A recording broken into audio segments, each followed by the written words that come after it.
In Utah, we take immense pride in the critical minerals sourced from our state and the western region, the broader region.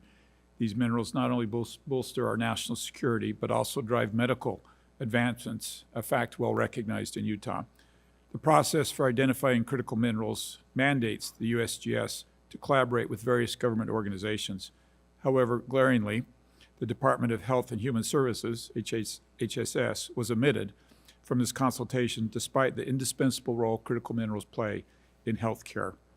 And I get it, while it's imperative that the critical mineral list be established through an independent agency, it's equally critical for healthcare to have representation in these deliberations. Helium is a good example of why this legislation is vital. Despite its scarcity, helium was removed from the critical minerals list, overlooking its indispensable use in MRI technology. Under the proposed legislation, consulting HHS prior to removing helium from the critical mineral list would become mandatory. Moreover, medical isotopes, a technology rapidly advancing thanks to several Utah companies, underscores the urgency of this bill. Why should we source minerals from Utah when Russia, a major global helium producer, holds dominance?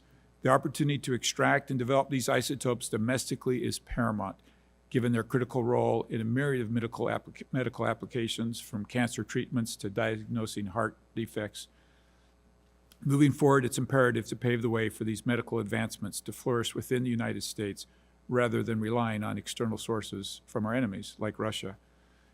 Ms. Macaluso, could you please elaborate on the significance of critical minerals in GE's healthcare research and development?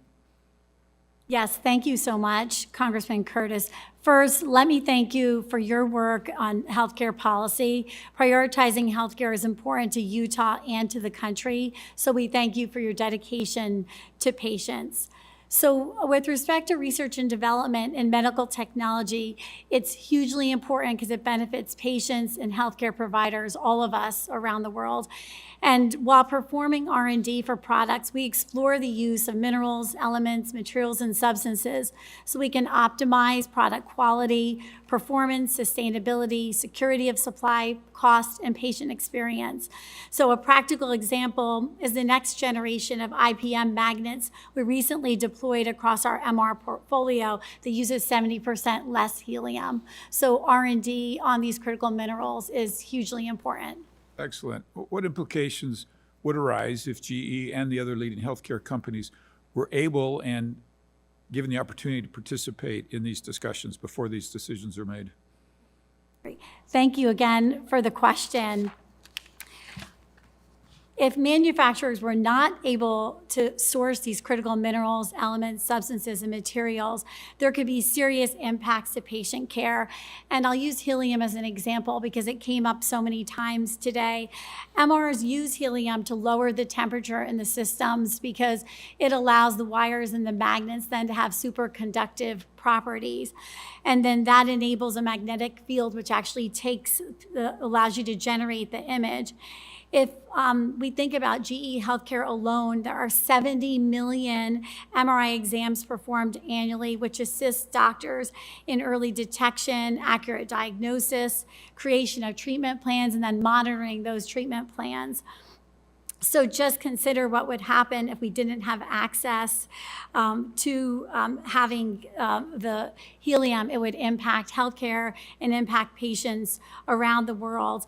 And so when you think about how these MRs are used for monitoring for stroke and brain conditions, cancer screening, spinal cord injuries, heart conditions, among other usages, it's why we need the HHS input into making these decisions, because we all rely on these life-saving technologies.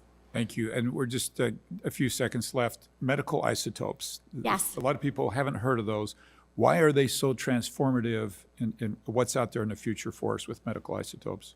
Thank you for the question. They are very transformative. So Alzheimer's disease, Parkinson's disease, heart disease, prostate cancer, neuroendocrine cancer, and other advanced cancers are some of the conditions that these specific diagnostic radiopharmaceuticals diagnose as part of PET and SPECT scans.